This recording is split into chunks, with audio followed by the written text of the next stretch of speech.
Merci à nos auditeurs d'être à l'écoute. Laval est très riche de la qualité de ses artistes.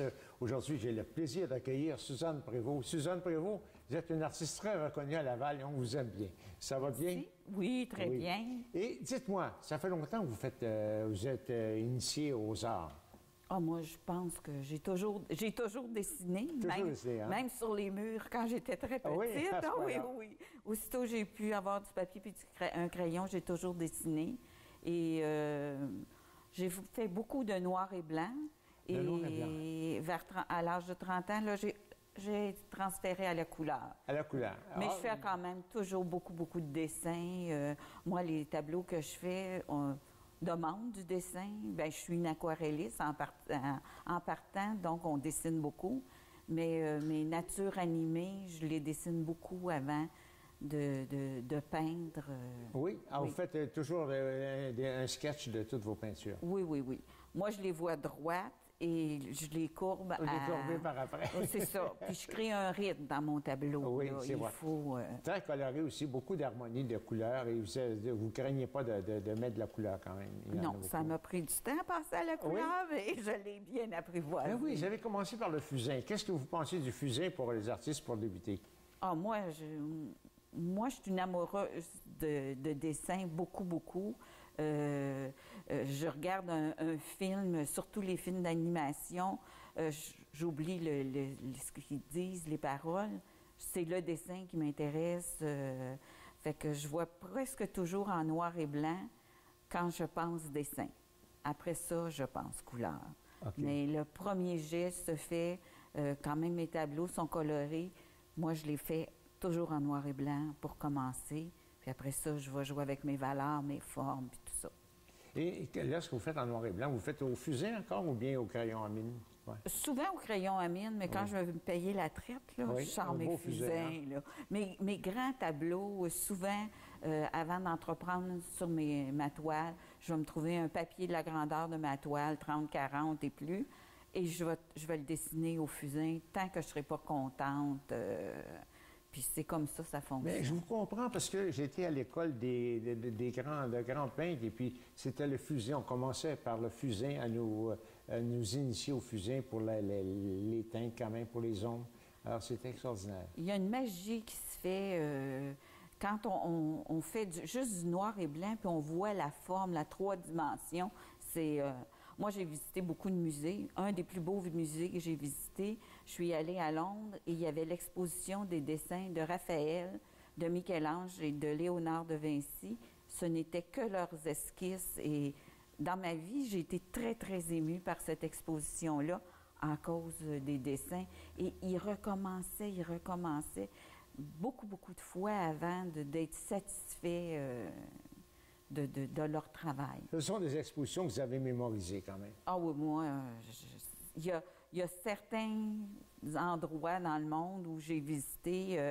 À Shanghai, je suis arrivée dans une salle où il y avait des encres de couleur. Ah, j'ai été émue de les voir, mais eux autres, ils travaillent ils méditent devant leur papier, puis à un moment donné, en quelques minutes, la toile est finie sur leur papier. Eux autres, ils disent qu'il faut qu'ils découvrent ce qu'il y a dans le papier. Nous, on impose nos sujets, mais eux autres, c'est d'une autre façon. Et j'ai vu ça, puis c'était un plaisir pour les yeux. Ah oui. Quand je suis revenue de là, j'ai changé ma façon de peindre, beaucoup plus de laisser aller. Est-ce que vous avez suivi des cours avec des maîtres connus, quoi? Ah, moi, j'ai commencé en 70, là, le nom m'échappe, mais celui qui faisait les bandes dessinées Onésime, dans Monsieur... Son nom m'échappe, non. C'est ça. Ça a été mon maître en fusain. Et quand on voulait... Les gens qui travaillaient avec lui, il fallait vouloir, parce que si on ne voulait pas, on était tassés rapidement. Et j'ai fait beaucoup de chemin avec... Chartier, Monsieur Chartier. Vous êtes arrivé à la couleur par après? Oui, à l'aquarelle. À l'aquarelle. C'est Madame Légaré que j'ai vue peindre à l'aquarelle et j'ai dit, je vais passer à la couleur parce que j'aimais ça, cette magie de l'eau. Et ça ne veut pas dire que j'ai pas fait de Non, non, fusain, de pastel sec, de l'huile, d'acrylique. J'ai tout fait, j'ai touché à tout. Mais l'aquarelle a... C'est la technique que vous préférez? Oui, jouer dans l'eau.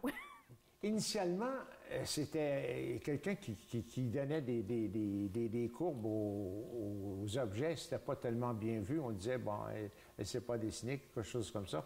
La créativité, à un moment donné, qui vous identifie actuellement, comment en êtes-vous arrivé à ça?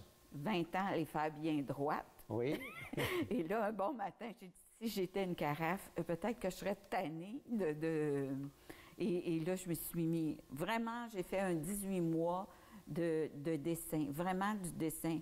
Parce que quand on a appris dans les débuts des années 70, on copiait les grands maîtres, puis ça. Fait qu'on s'est fait comme une... on faisait de la copie, hein? On faisait... C'était comme une image mentale qu'ils nous ont inculquée. Il a fallu que je me défasse de cette... c'est pareil comme quelqu'un qui veut changer son écriture au bout de 30 ans, tu n'y arrives pas tout de suite.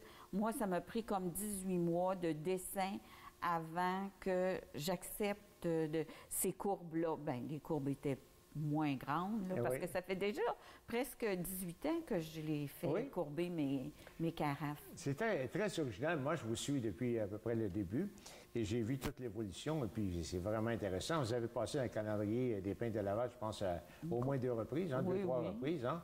C'est qu'on reconnaissait votre talent. Ah bien, je suis bien contente de me faire connaître. Chez soi, c'est encore mieux qu'à l'extérieur. Hein? C'est bien à l'extérieur aussi. Oui, c'est ça. Mais dans notre patelin ou avec les gens qui nous côtoient, c'est bien agréable. Vous participez à beaucoup de symposiums? Oui, oui. Toutes les années, je fais plusieurs symposiums. Cette année, je suis fait Cap-Santé, Cap-Rouge, Sainte-Flavie, Sainte-Rose. Sainte-Rose. Lequel pour vous qui est le plus intéressant, qui donne les résultats les plus probants? Bien, c'est Sainte-Rose. C'est chez nous. On peut s'installer.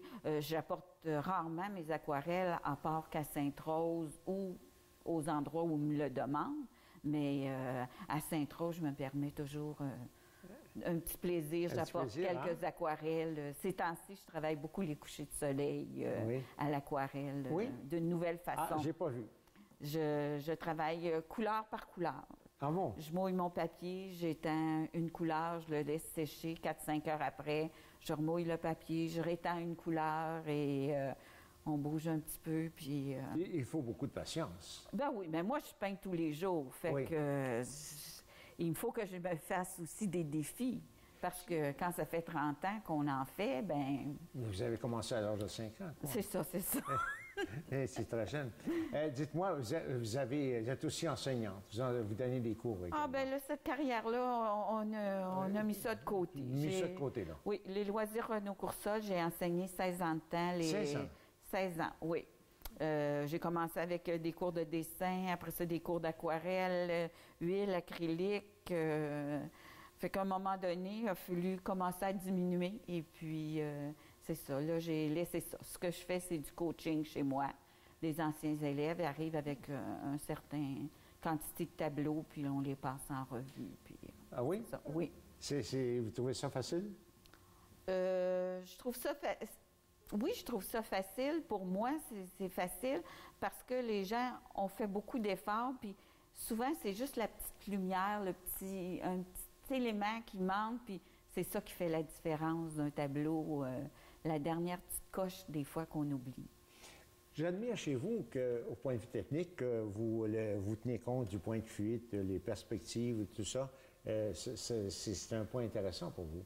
Oui, bien, c'est ma base. Moi, on m'a appris ça et j'essaie de l'appliquer même avec mes carafes tout croche. Il y a quand même une harmonie qui se fait. Mais les perspectives même, on les remarque aussi. Ah oui. Puis c'est sûr que là, je fais des carafes, mais je fais toutes sortes de choses aussi. Oui, c'est ça, on fait d'autres choses fait que, là, je suis un petit peu plus rouillée quand j'arrive les escaliers en spirale. Oui, tout ça. On sort ses livres de perspective, puis c'est pas long que ça revient vite. Oui, ça vient vite, hein? Ah ben oui, je je les ai quand même appliquées pendant 15 ans, toutes ces règles-là très précises. Et, dans votre carrière, comment vous voyez l'avenir éventuellement? Moi, je vais continuer. Mes carafes deviennent de plus en plus des personnages. Où ça va me conduire, je ne le sais pas. Mais en faisant tous les jours, je me laisse les portes toutes ouvertes. Vous continuez à faire des symposiums? Oui. En novembre, je vais être à Saint-Faustin, à l'exposition de l'art accessible. C'est tous des tableaux 10 par 10 qui vont être à 100 $. Ça veut dire 100 que c'est pas cher. Non, l'art accessible, ça nous fait connaître et les gens vont... ça a l'air que les gens viennent voir... à quel endroit vous me dites? À Saint-Faustin, à la maison de Saint-Faustin. Quelle date? De novembre à janvier. Novembre à janvier? Oui, il va y avoir... Saint-Faustin, de novembre à janvier, les 10 par 10, vous voyez, qu'on peut se procurer à 100 $. Oui, c'est vraiment... Mais il va y avoir foule. Ah, j'espère. Hein? Il va y avoir foule. Et puis, je trouve que c'est une bonne façon que le public vienne les voir sans les acheter. Il faut amener le public à se déplacer. Malheureusement, il y a beaucoup de gens qui pensent que s'ils rentrent dans une galerie, il faut qu'ils achètent. Non. C'est pas ça. Venez voir ce que les gens font. Vous allez vous développer un goût, puis si vous avez acheté à un moment donné, vous saurez vers quoi vous dirigez. Il faut que les gens sachent aussi que lorsqu'ils achètent chez vous, ils n'ont pas de commission à payer aux galeries, tout ça, des fois, les autres sont obligés de vivre, eux aussi, sont obligés de prendre une marge de profit assez considérable. Fait que lorsqu'ils peuvent s'adresser à vous directement dans les symposiums, c'est intéressant pour eux autres quand même. Oui, ils peuvent se procurer des œuvres de qualité, et puis c'est exceptionnel. Vous avez ici, comment vous voyez la suite ici à Laval quand même au niveau de la culture?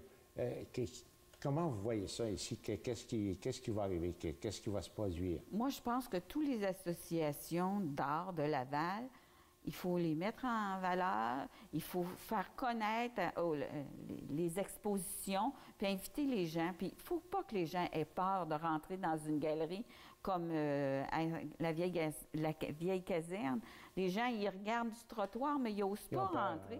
C'est ça que je me demande comment on fait pour attirer les gens à l'intérieur Puis, il faut aller voir, on va écouter la musique.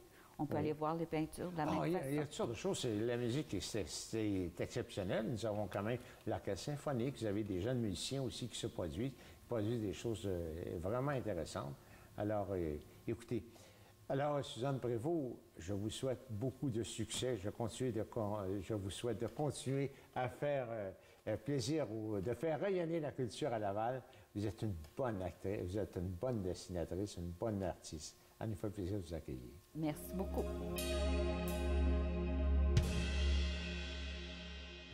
C'est un nom très connu. C'est une artiste formidable ici qui opère à Laval. Elle est de Laval. Lucette Tremblay, c'est un plaisir de te recevoir ici. Ça me fait plaisir que vous m'avez invité. Ça fait longtemps que tu pratiques cet art, là, que tu fais de la peinture. Ça fait environ 35 ans. 35 ans? Mais tu as commencé très jeune. Oui. D'ailleurs, quand j'étais jeune, pas sur ça, quand même. ben, je faisais déjà des dessins dans le sable à la plage quand j'étais jeune. Ah oui, toi aussi déjà. Déjà aussi simple que ça. Tu prenais le matériel que tu avais en main. Oui. Ah bien, c'est formidable quand même. Et puis, qu'est-ce qui t'a inspiré? Est-ce que dans ta famille, est-ce qu'ils avaient plusieurs artistes, quoi? Il y a des dessinateurs, pas mal. Il y a un côté artistique dans notre famille. On a des gens, des poètes, des écrivains. Ah, des poètes, des écrivains. Des écrivains. Oui. Des écrivains. Des écrivains ou des écriveux? Des écrivains. Les écrivains, d'accord. Et il y a aussi des dessinateurs, là, pas mal, des chanteurs. Oui. Mais de quel endroit tu viens?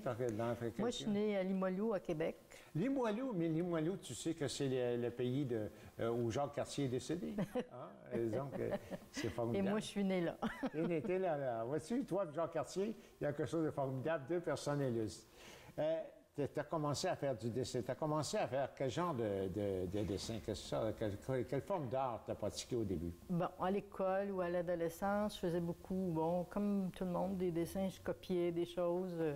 Mais il fallait toujours que je change un petit quelque chose. Ouais, la créativité. C'est ça. J'ai eu des personnes qui m'ont marqué dans mon cheminement. Oui. En 1974, j'ai décidé de reprendre la peinture. J'étais allée à Montréal, je me souviens plus du titre de la personne. En tout cas, c'est Lucienne Boyer, une artiste qui était très connue à Montréal. Et on est arrivé là, puis elle avait un bustier, puis elle a dit, ben, je ne serais pas prête à faire ça. Ben, j'ai dit, moi, j'aimerais ça. L'essayer. Et puis, c'est ce que je voulais. Et quand j'ai recommencé, là, j'ai décidé d'aller au loisir, mais je me suis ennuyée parce qu'ils voulaient toutes des photos, moi, j'en voulais pas. Ah bon. Ah. Alors, c'était pour connaître Sainte-Dorothée, je connaissais pas personne. Et après ça, bien, il y a aussi Carl Duplessis, avec qui je travaille avec sa femme. Et Carl a joué un rôle parce que, dans le fond, il m'a amené au modèle vivant, à l'ALPAP. Oui. Et c'est là que je suis rentrée à l'ALPAP. OK. J'ai fait 2 ans de modèle vivant. Et après ça, ben, j'étais dans le comité de l'ALPAP, vice-présidente. Et à ce moment-là, on était très actifs à la Maison des Arts, que je trouve très malheureux aujourd'hui, qu'on a perdu un peu de place, parce que j'organisais les expositions, on peignait, il y avait les Saint-Foires qu'on peignait sur la terrasse partout. Il y avait une ambiance et la Maison des Arts, pour nous autres, c'était très important. C'était notre maison d'artistes, mais aussi le public venait nous voir, puis tout ça. Et après ça, un peu plus tard, j'ai laissé ça. Je suis allée...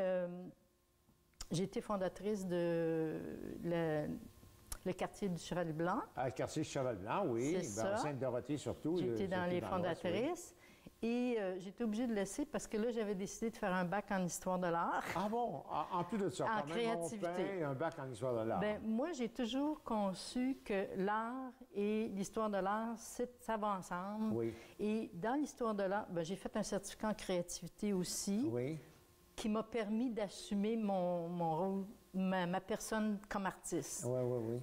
Et après ça, dans l'histoire de l'art, moi, ce que je faisais, c'est que si j'étudiais, par exemple, la Renaissance, bien là, j'interprétais à ma façon toutes les perspectives en éventail et tout ça. Et je faisais une composition à moi, mais avec les outils qu'on me donnait. D'une façon abstraite ou bien d'une façon un peu plus... Façon abstraite quand même, mais... Tout le long de mon cours en histoire de l'art, on fait beaucoup d'analyse d'œuvres, on fait beaucoup de... C'était pour apprendre la composition. Parce que je trouvais que dans les maîtres, on dit, moi, les références d'artistes, je m'en sers encore comme référence parce que j'ai appris beaucoup d'eux. Par exemple, je suis en train de faire un projet où je fais un lien avec Kandinsky, mes couleurs sont là, et la musique, parce que c'est pour la Journée de la culture. Et je m'aperçois qu'il m'a influencé beaucoup sans que je m'en rende compte. Mais j'ai quand même ma fonction personnelle, mais on a une même idéologie, puis c'est ça. Je me retrouvais beaucoup là-dedans. Alors, j'ai continué là-dedans. Et à un moment, comme je suis une fille à défi, je suis une fille à recherche aussi, quand j'ai pris ma retraite, bien là, j'ai décidé que j'assumais puis que je fonçais. J'ai rencontré une personne aussi qui m'a aidé beaucoup, qui est Denise Baudry-Leduc, que peut-être vous avez connue. Oui. Qui faisait des aquarelles et tout ça. Elle était très flamboyante. Oui, elle était très flamboyante, mais on est devenus très proches l'une de l'autre. On était toujours ensemble parce qu'on était passionnés de peinture. Et elle me stimulait beaucoup, elle m'encourageait. Il y a quelque chose, Lucette, t'es capable, vas-y. Et la première murale que j'ai faite avec elle, je l'ai appelée, puis j'ai dit, viens voir ce que j'ai fait. J'avais fait une murale de 10 pieds par 11 pieds. Et on était tellement émus, chacun, on pleurait les deux. Parce que moi, je trouvais que c'était un point de départ pour moi. Oui. C'était pas le commencement, là. C'est le commencement d'une carrière. Et comme j'ai la tête dure et je suis assez déterminée, j'ai continué. Puis après ça, j'ai eu l'occasion d'aller à l'étranger. On m'a suggéré à Las Vegas en premier. Alors, je suis allée 4 fois. Parle-moi. D'abord, tu as été à Las Vegas. Et puis, tu as exposé en galerie, quoi? C'est un musée, c'est grand. C'était très grand, oui. C'était le Southern... à Nevada, là, Southern, je me souviens plus. Là, Alors, sur invitation, tu as été exposé oui, à la Vegas. on m'a approché par Internet pour voir si ça m'intéressait, tout ça. J'ai décidé de le faire parce que moi, je me dis, quand il y a des occasions, il faut que tu les prennes. Oui, oui, absolument. Et à moins que ça ne te plaît pas de le faire, mais je trouvais que c'était une occasion pour avancer, parce que moi, je veux toujours avancer. Et après ça, quand j'ai été là-bas, la première année, je suis allée, on était, je pense, 250 pays. Et 250 pays? Il y avait 600 artistes. C'est très gros. C'est gros. Alors, quand je suis revenue à Laval, j'ai trouvé ça dur de tomber dans la oui. salle. Oui, on va dans une petite salle avec Vincent. Alors, j'ai participé quand même plusieurs années. Ils sont très professionnels. On a même des livres dans lesquels je suis. Là. Je suis rendue avec une pile. Et suite à ça, bien là, il y a eu d'autres demandes un peu partout, dont Vienne. Alors, puis il y a eu New York aussi. Fait que je suis allée à Vienne, ça fait longtemps? Vienne, c'est en 2013, ça fait pas tellement longtemps. En 2013. Et Vienne, qu'est-ce que c'était à Vienne? C'était dans un musée? C'était une galerie. Une galerie? C'était une petite galerie, mais dans la partie principale, près du château de Sissi. Là, bon, ça peut dire oui, oui, c'était dans la région où tout le monde circulait, ou tout ça. Et c'est ça, j'ai exposé là pendant un mois. Oui. Et j'ai été 10 jours, j'avais 40 toiles là-bas. 40 toiles? Oui. Là, transporter ça, c'était d'ouvrage, ma fille? C'est pas moi qui ai transporté ça. Non, c'est pas moi qui transportais ça. J'ai pris... j'ai une amie qui... je suis devenue amie avec elle, là, parce que mes transports, je les fais faire par elle. Je sais pas si je devrais faire la publicité, mais... Bon, tu peux le faire, ça dérange pas. C'est hors solution à Laval. Oui, oui. Alors, je suis chanceuse parce que c'était pas loin. Moi, la première année, je les ai pas pris, mais j'avais pris quelqu'un à Montréal, près de Dorval, mais je trouvais ça compliqué, puis...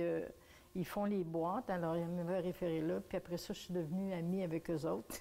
Oui. Et puis, c'est un petit couple qui sont très professionnels, puis ils sont là-dedans, ils connaissent ça. Hein?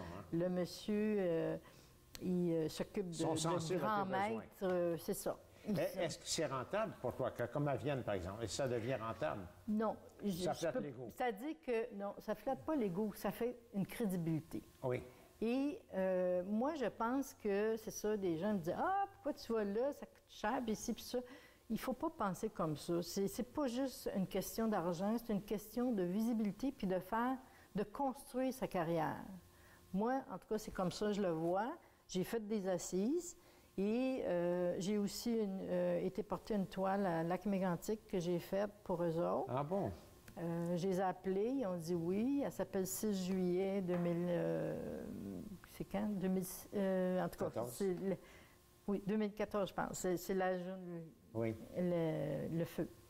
Et j'ai fait cette toile-là parce que je voyais toujours à la télévision les fameux barils, tout ça, puis ça m'a inspiré beaucoup. Oui. Puis moi, je travaille un peu comme ça. J'emmagasine dans ma tête là, des choses, je me promène dans le parc, je vois des formes, je vois des couleurs. Puis là, j'emmagasine ça, puis après ça, je le travaille dans ma tête. Puis quand j'arrive sur ma toile, j'ai pas de dessin. Je l'ai dans ma tête. À l'occasion aussi, tu produis des choses quand même, surtout bon, depuis à peu près 5-6 ans, je dirais, j'aime travailler sur beaucoup de matériaux. Des fois, ça me dit, j'ai fait des peintures avec du goudron et du silicone. Oui. Oui. J'aime expérimenter. Oui. Et depuis quelques années, je travaille sur des papiers films. Oui. Et j'aime ça parce que ça absorbe pas. Fait qu'il faut que j'aime beaucoup la fusion des angles.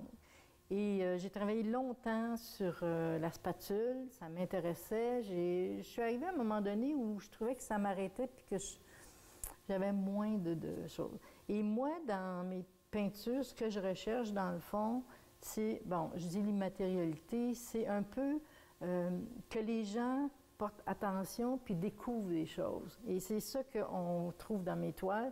Souvent, il va y avoir une image, puis en étant là, ils finissent par découvrir d'autres choses. Et ça, je l'ai construit en faisant des recherches. Tout le temps. Tout le temps. Je travaille un petit peu dans l'espace du subconscient. Oui. Pour arriver à là, pour que eux autres, avec la lumière aussi qui m'aide, j'arrive à les capter pour porter leur attention. Alors ça, pas tout le monde qui le sait, mais c'est ça ma recherche. Alors je travaille avec la lumière, l'immatérialité, le réel. Il y a une chose aussi qui m'a un peu marquée, c'est que quand j'ai fait mes cours en histoire de l'art, le dernier cours que j'ai fait, c'est art et technologie.